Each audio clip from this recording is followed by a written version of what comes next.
Thanks for watching Halloween Every Day, The Dead Zone.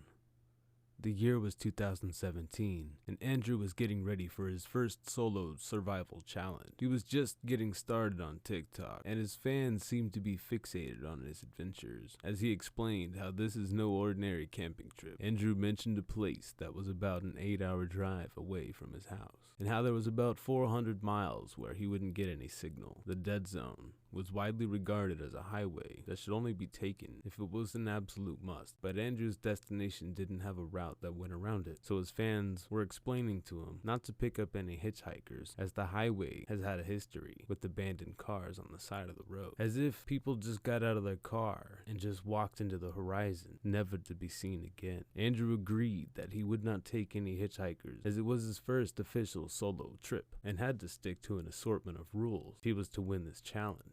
Andrew had gotten a late start to his trip and left the house around 2 p.m., knowing he would arrive at his destination in the dead of night. He knew he would have trouble setting up camp on. He told his followers he will most likely just sleep in his car and get one last good night's rest, but Andrew had about 6 hours left, and he was just starting to enter the dead zone. His camera was set to record whenever he had talked. That way only exciting scenes and images would grasp the attention of his audience. Andrew's drive was freeing with loud music, windows down and rustling wind.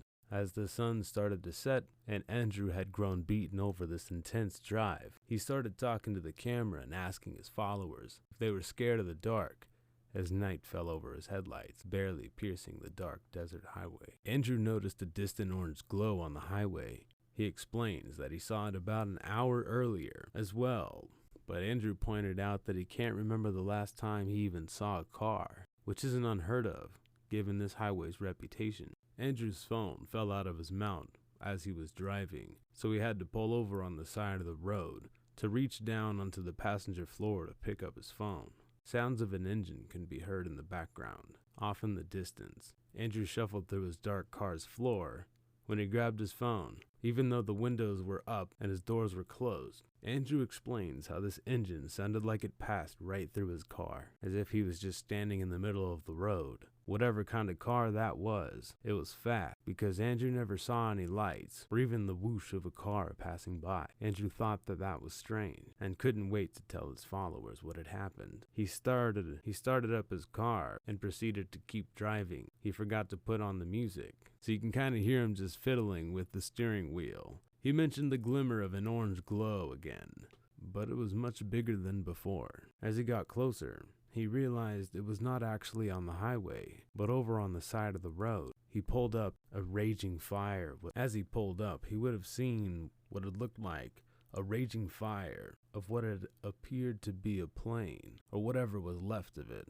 He cracked his window. He could feel the heat of the flame, and suddenly, while he was looking out his passenger window, a slight tap on his driver window jolted him into panic. He didn't know who could possibly be tapping on his window, and in a faint voice he heard, "Please, I need a ride." Andrew froze with fear, his camera facing the dark highway ahead, but the audio surely captured this interaction of this eerie traveler. He wasn't sure if this man needed help, or if they just lit an abandoned plane on fire and preyed on the first person who would stop. Andrew put his differences aside and told the man, "I can get you into the next town." He explained he is recording a video of his road trip and jokingly said, if this is a trap, he is well known and people will come looking for him. The traveler, now sitting in the passenger seat of Andrew's car, he didn't even look at him, just had eyes focused straight ahead on the road. Andrew asked him if he had survived this horrible accident, and strangely enough, the traveler said no. Andrew had about 2 hours left to get through the next town.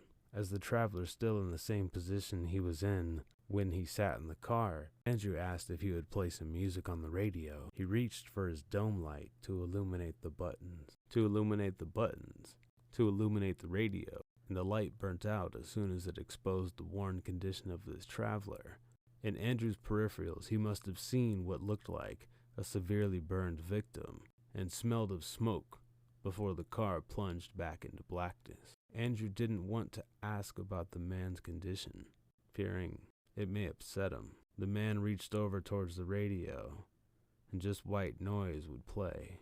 Andrew could just start to see the glow of the town when he had to use the restroom. He knew he couldn't hold it anymore and asked the traveler if he would mind if he had just pulled over for a few minutes. The traveler remained silent, so Andrew got out of the car and went to go use the restroom. When he came back, the man was gone, and his dome light turned on. The passenger's seatbelt was still buckled as well. Andrew must have been at least 3 feet away from the passenger door, and there was no way that the traveler could have gotten out. He noticed headlights in his rearview mirror, and his relief was shortly lived as off in the distance he could hear the ear-shrouding sound of an engine getting closer and closer. Andrew would have been about 30 minutes away from this last chance for gas town at this point in time when that car went blazing by him. Andrew captured on video this car appearing to be doing well above 100 miles per hour. Andrew was doing about 80, and as the video entails, the vehicle passing by has gone just as fast as it shows up on the camera. Andrew got a bad feeling in his stomach as the tail lights of his speeding car flew off into the darkness. A few seconds later, he noticed another flash smaller than before. It was the car. It had crashed and flipped multiple times. Andrew got out of his car and ran up to this person who had been ejected from this vehicle. Andrew knew this person needed help. Andrew was just close enough to town to give the emergency services a call. They would never forget. Andrew saved this man's life, and the next day, when Andrew turned on his camera to tell everyone about what had happened, he was struck with shock as he looked at the floor of his car to see 2 boot marks that appeared to be burned into the passenger side floor, which made him wonder what would happen if he had chose not to pick up this traveler. Thanks for watching. Follow for more Halloween every day.